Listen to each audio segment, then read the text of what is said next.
that is why we are here with Moses Kuria, because he also does respect the rule of law.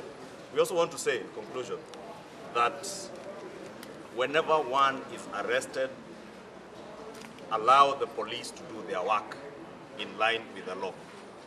Let us not introduce politics. You have not seen our party leaders with Moses Kuria here, or even when he was incarcerated, before he was charged, you never saw any Jubilee political leader going to attempt or even to try and get him out of police custody. We allowed the rule of law to take its course.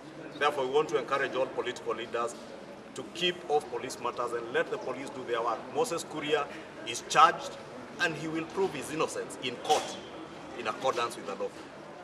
Therefore, let those who have ulterior political motives for 2022, for whatever interest they may have in Nairobi or in the country, desist from accusing the police or even Jubilee as a political party.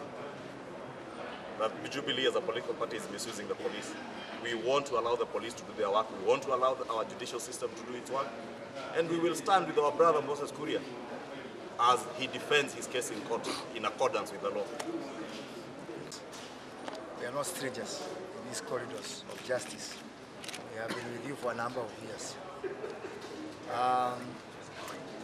50% of the cases that have been put against me I have proven my innocence.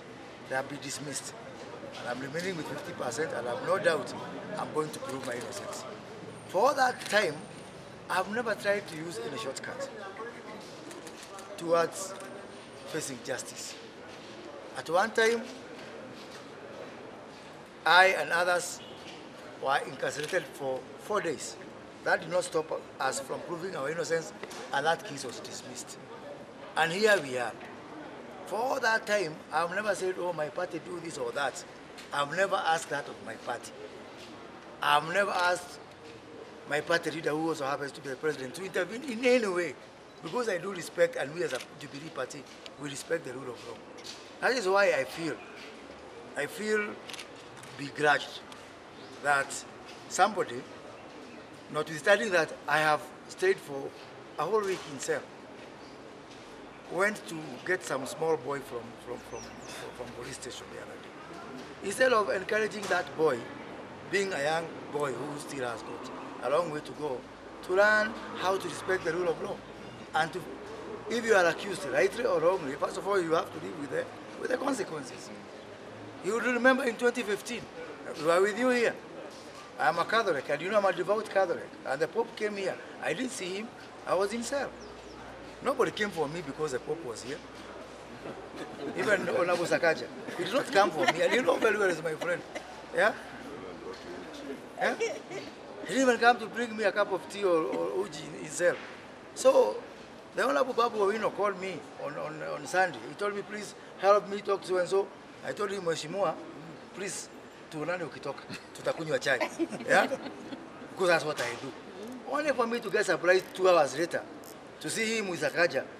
And Sakaja, and I really want to ask the IG, if whatever Babu Owino did was a minor offense, as Honorable Sakaja said, how many people, we've seen people in this courtroom with extremely minor offenses, and they have been in cells for over a year.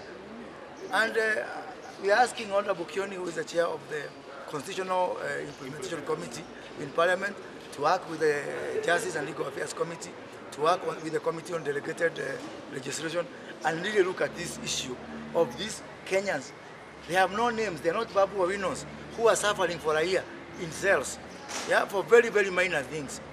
Are they less Kenyans than Babu Owino simply because a senator of Nairobi would go and get Babu Owino released on a Sunday? And I think the IG also, he owes this country an explanation. I mean, this is, for me, it's one of the saddest moments in our history. That is, you can go in there on a Sunday, say, I want this one. Why didn't he remove some Kamau or Owino or some other unknown person who was, yeah? Or Nairobi voters, yeah? Ordinary voters. So what makes Babu Owino somebody who said, oh, I've been arrested for wanting to overthrow the government? Since when did wanting to overthrow the government become a minor offense? So I think my good friend Senator Sakaja has got his designs. And as Jubilee, najua tunasema mjiga kierevuka, mwerevu mashakani. Hii tabia hatu kuja kupanda kwa migongo yetu tunakuvukisha, sisi wajinga tena. Yes. We're going to come to an end. You come, you pretend to be Jubilee, we vote for you. Then when you go there, you forget the same voter. Why didn't he vie on NASA from the first? I saw those photos which were there from Parkland. Only him and entire NASA brigade. Finally, you know we have got the small event at Uhuru Park with our colleagues in the Nairobi business community. A purely cultural event. I want to ask Kenyans not to politicize this event. It is a purely cultural event for the willing. Yeah, it is not a mandatory event. We have secured the grounds, so you have nothing to fear. If you keep away from our event, that's all we are saying. Or have you on another day or another venue. Yeah, it is about our culture, and culture. We are rich as a country because of diversity of our cultures. We are not trying to force our culture on someone else. And we're not telling someone else to abide by our culture or to abandon your culture. We are saying this is our event, and it is our inalienable right to hold a medical camp in accordance to our culture at Uhuru Park on the 30th of January. Yeah. We are progressing there to inspect the grounds, and because of also of we have got a lot of work because this is a medical camp and a lot of hygienic preparations, yeah, for the safety of our patients. Yes.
Three sections on the container, and there is no document presented to support that statement by my line colleague.